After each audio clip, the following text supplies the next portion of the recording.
Assalamualaikum warahmatullahi wabarakatuh.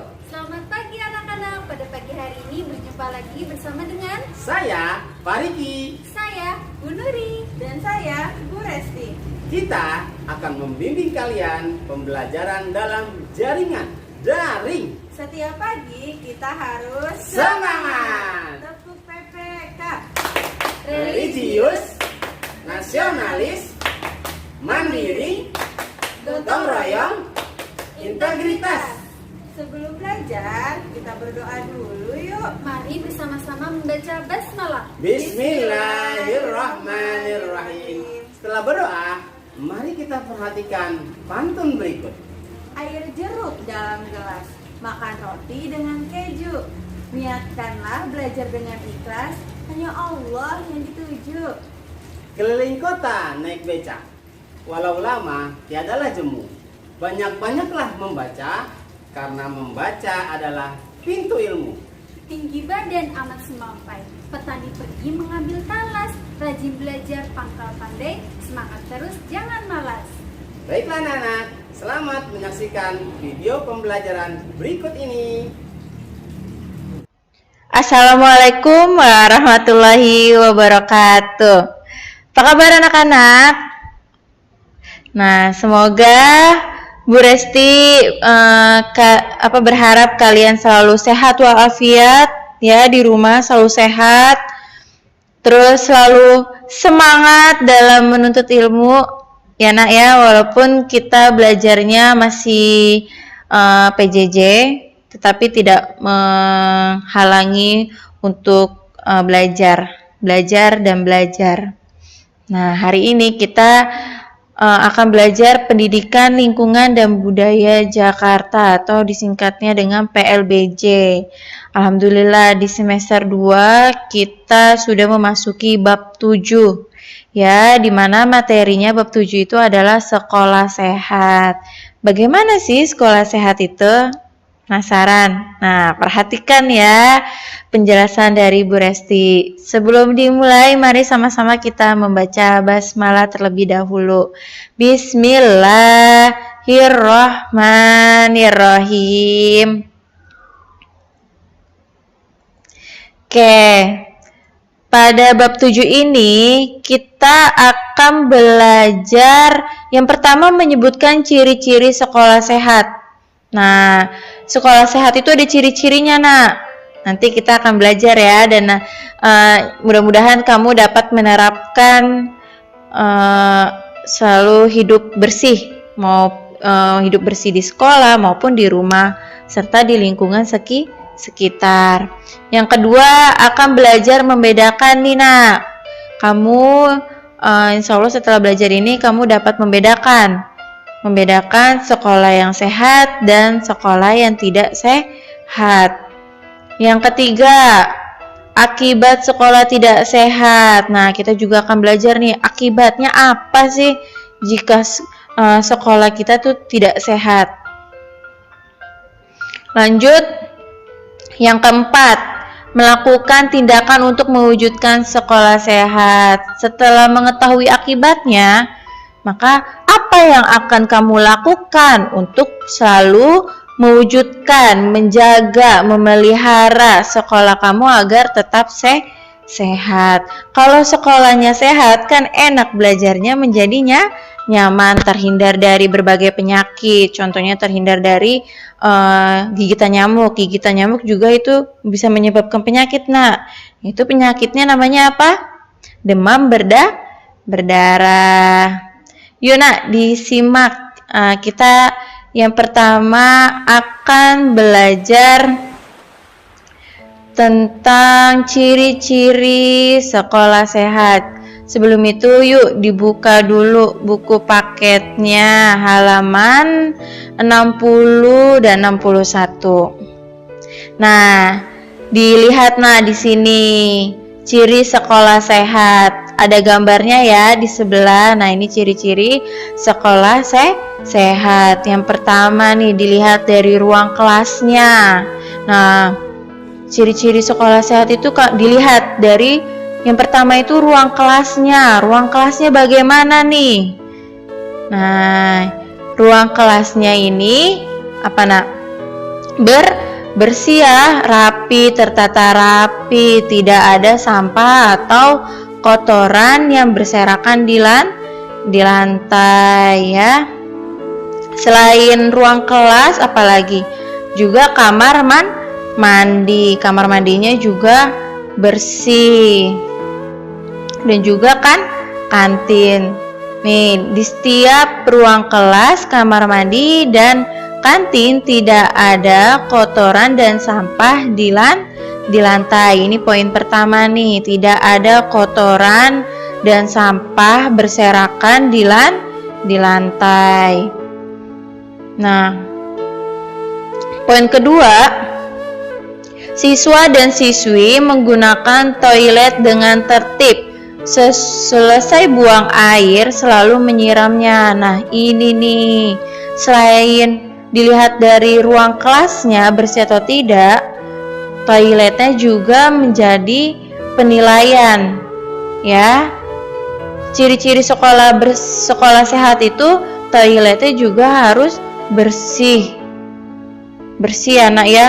Siswa didukung oleh siapa? Didukung oleh siswanya atau anggota sekolahnya. Jadi setiap selesai buang air selalu disiram. Tujuannya apa? Yang pertama, agar tidak bau. Ya, kalau misalkan ke toiletnya bau, kita jadi tidak nyaman ya.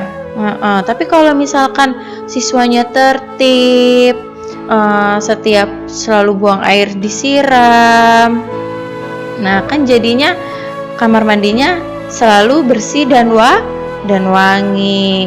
Nah, jadi ketika menggunakan toilet juga kitanya merasanya nyaman. Lalu poin ketiga, tanaman di sekolah selalu segar dan subur. Iya, tanaman di sekolah biar ada hawa sejuknya harus disiram secara rutin. Agar apa? Agar selalu segar dan subur. Kan enak kalau sekolahnya itu memiliki pemandangan yang hijau-hijau. Kan jadinya adem. Selanjutnya poin keempat, guru dan semua murid patuh dan disiplin terhadap peraturan sekolah dalam menjaga kebersihan sekolah.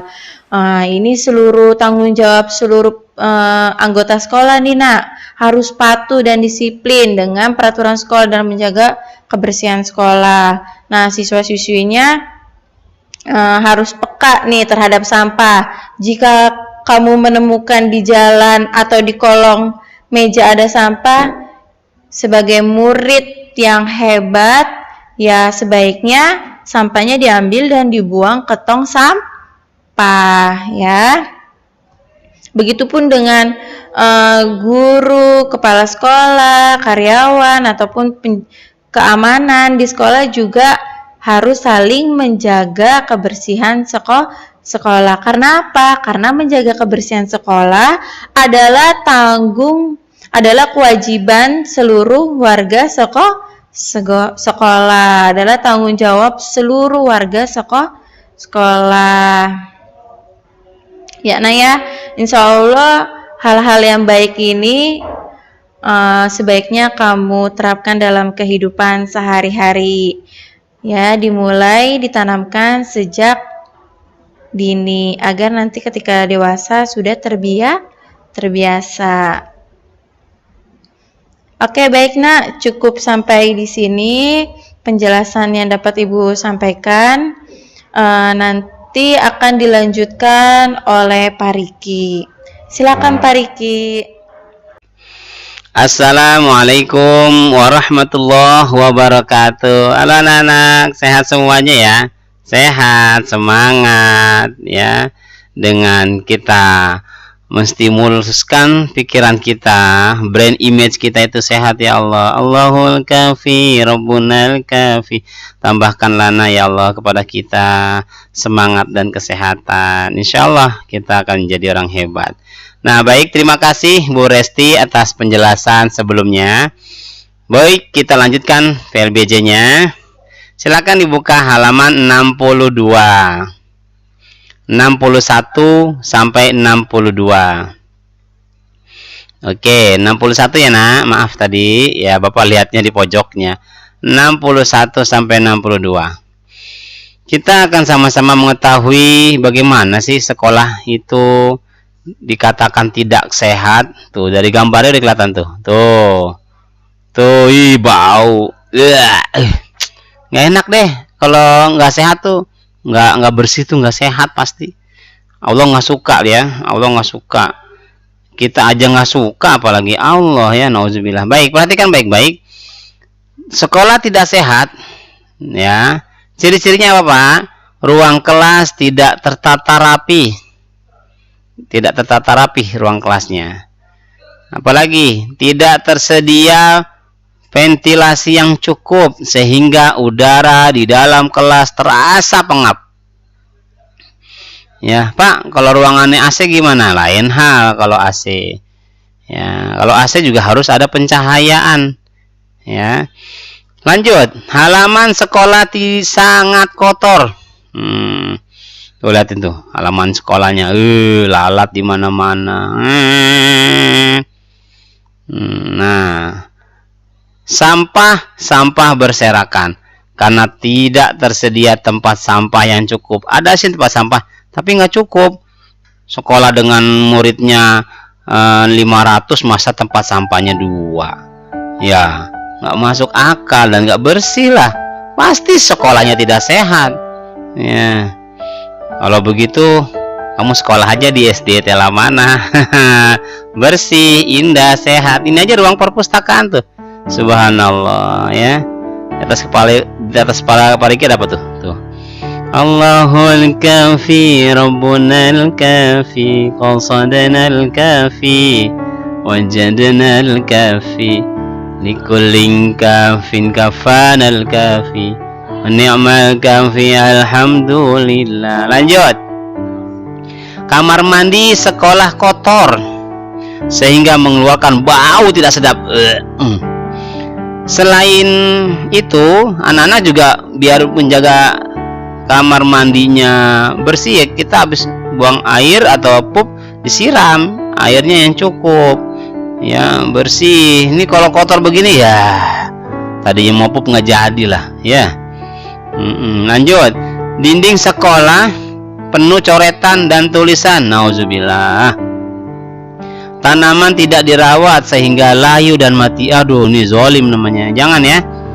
Ini hal yang tidak sehat, tidak perlu ditiru, tapi perlu kita waspadai. Bagaimana caranya agar sekolah itu sehat? Ya ditata. Ya, ditata sekolahnya. Yang ruang kelas yang tidak rapi itu ditata. Tidak tersedia ventilasi, ya siapkan ventilasinya, dibikin lubang-lubangnya, udara biar masuk. Kalau pakai AC pakai kaca jendelanya pakai kaca ya, biar udara, biar cahayanya masuk ya. Halaman sekolah kotor ya bersihkan. Sampah-sampah berserakan dibersihkan pula. Kamar mandi sekolah kotor bersihkan pula. Dinding sekolah tidak boleh coret-coret ya. Fasilitas umum tidak boleh kita coret-coret. Tanaman tidak dirawat maka dirawat ya. Semoga kita terhindar dari sekolah yang tidak sehat. Amin ya robbal alamin. Pak, sekarang silakan anak-anak dibuka halaman 63. Akibatnya apa jika sekolah itu tidak sehat? Tidak nyaman lah untuk belajar, mudah terkena penyakit pasti ya. Perhatian terhadap pelajaran akan berkurang karena udara yang panas dan pengap, itu pasti. Jangan sampai nih seperti ini anak-anak ya. Kita terhindar dari perbuatan-perbuatan tidak tanggung jawab namanya nih. Siapa yang tidak bertanggung jawab? Baik peserta didik maupun seluruh warga sekolah. Nah, bagaimana caranya biar sehat? Ya bersihkan, adakan piket. Yang piket tanggung jawab, lebih pagi datangnya ke sekolah. Nah, anak-anak tidak ada yang coret-coret, habis pup langsung siram ya. Sampah tidak ada yang berserakan, pungutin, lalu cuci tangan pakai sabun ya. Kalau ada sampah di depan mata kita ambil, jangan menunggu petugas kebersihan. Ya, kalau memang kita yang punya sampahnya, langsung letakkan di tempat sampah. Nah, baik anak-anak, pembelajaran berikutnya akan disampaikan oleh Bu Nuri. Ingat pesan Pak Riki ya. An-nazafatu minal iman. Ya, biar kita menjadi orang yang beriman, bisa menjaga kebersihan. Dalam hal ini adalah kebersihan sekolah. Ya, Pak, kan sekolah dalam jaringan, berarti kebersihan dalam rumah. Apalagi Pak, kebersihan diri sendiri. Nah, oke, tetap sehat. PHBS, perilaku hidup bersih, sehat, terhindar kita dari COVID. Amin ya robbal alamin. Cukup sekian. Silakan Bu Nuri melanjutkan pembelajaran PLBJ ini. Terima kasih Bu Resti dan Pak Riki atas penjelasan sebelumnya. Alhamdulillah kita beralih pembelajaran yang keempat ya, yang terakhir dari PLBJ, yaitu kerja bakti mewujudkan dan memelihara sekolah sehat. Nah, ini ada di halaman 65. Silakan dibuka sambil dibuka bukunya. Baik, bagaimana sih cara memelihara dan mewujudkan sekolah kita ini tuh agar bersih dan sehat? Nah, yang pertama yang perlu dilakukan adalah rajin mengerjakan piket kelas. Tuh, setiap kelas itu ada pembagian piket kelas nih, setiap hari Senin sampai hari Jumat. Nah, dengan kita rajin mengerjakan piket kelas, itu insya Allah setiap kelas itu selalu bersih, selalu dijaga kebersihannya. Nah, piket kelas itu diantaranya apa saja Bu? Perhatikan nih gambar di samping ini. Ada yang membersihkan lantai, ada yang membersihkan meja, ada yang membersihkan jendela, ada yang membersihkan menghapus papan tulis. Nah, ini piket kelas ya, dibagi masing-masing anak itu mempunyai tugas sendiri-sendiri dalam membersihkan kelasnya masing-masing. Nah, ini disebut piket kelas ya. Kemudian yang kedua, selalu memelihara kebersihan sekolah. Bagaimana memelihara kebersihan sekolah? Yang pertama, dengan tidak membuang sampah sembarangan di depan kelas masing-masing. Nah, ya, kalau kalian lihat itu sudah tersedia tempat sampah ya, atau tong sampah. Nah, itu fungsinya untuk apa? Untuk kalian membuang tempat sampah di situ, membuang sampah apapun. Jangan kalian habis makan ya, ini biasanya kebiasaan dulu nih ya, yang ketika masih sekolah habis makan dari kantin, jajanannya langsung dimasukin ke dalam laci meja. Itu berarti tidak menandakan ciri-ciri anak yang menyukai sehat dan bersih. Nah, tidak seperti itu. Kita semuanya wajib memelihara kebersihan sekolah. Ya, dimulai dari hal-hal yang terkecil, tidak membuang sampah sembarangan. Kemudian yang kedua, tidak menginjak tanaman di sekitar area sekolah. Nah, itu agar tidak tanaman menjadi layu, tidak layu. Kemudian yang ketiga, menegur jika ada teman yang mencoret-coret tembok sekolah. Nah, ini nih perbuatan yang tidak terpuji ya, atau perbuatan tercela. Mencoret-coret tembok kelas, mencoret-coret tembok sekolah ya, itu hal yang tidak baik. Nah, kenapa buku tidak boleh dicoret-coret? Tembok bukan tempatnya untuk mencoret-coret. Kalau mencoret-coret itu ada di kertas, di buku, bukan di tembok. Ya, nah misalkan ada teman yang sedang mencoret-coret tembok, silakan boleh menegur, mengingatkan. Tidak boleh untuk mencoret-coret tembok. Kalau tembok dicoret-coret, keindahannya sudah tidak indah lagi ya, yang tadinya bersih karena kena coret-coretan menjadi pemandangannya menjadi tidak bagus ya. Itu merupakan tanda yang tidak terpuji. Kalian tegur saja, kita saling mengingatkan kepada teman-teman ya, kalau ada yang mencoret-coret, termasuk juga coret-coret tembok di rumah nih. Nah, siapa nih yang kerjaannya seperti itu? Tidak ada ya, kelas 2 ya. Nah, yang ketiga, menanam aneka bunga di taman sekolah. Nah, lihat gambar di samping. Dengan menanam aneka bunga di taman sekolah, itu kita bisa memelihara sekolah menjadi sekolah sehat. Kenapa? Karena dengan adanya tanaman ya, atau bunga-bunga di area sekitar sekolah, itu udaranya itu oksigennya semakin banyak. Maka oksigen yang keluar dari tanaman bisa kita hirup ya, terjauh dari jauh dari polusi udara. Nah, semua siswa-siswi, guru, kemudian pramu bakti menjadi sehat karena apa? Ada tanaman dan aneka bunga di sekitar sekolah. Nah, ini merupakan bentuk dari memelihara sekolah sehat. Oke, sampai di sini paham ya anak-anak? Mudah sekali. Tapi yang susah adalah ketika mengamalkan, ya. Maka dari itu tentu kita harus selalu mengamalkan untuk mewujudkan dan memelihara sekolah menjadi sehat ya, karena kewajiban semua masyarakat atau kewajiban semua anggota yang ada di sekolah untuk menjaga kebersihan sekolah. Itu sudah kewajiban kita. Oke, baik anak-anak, sampai di sini penjelasan yang bisa Bu Nuri sampaikan. Ya, semoga bermanfaat untuk kita semuanya dan semoga kalian bisa memahami pada pembelajaran hari ini. Sampai jumpa besok. Terima kasih. Wassalamualaikum warahmatullahi wabarakatuh. Gimana pembelajaran hari ini? Semoga kalian dapat memahaminya ya. Amin. Semoga kalian sehat terus ya. Amin. Ingat pesan Ibu 3M. Yang pertama, memakai masker.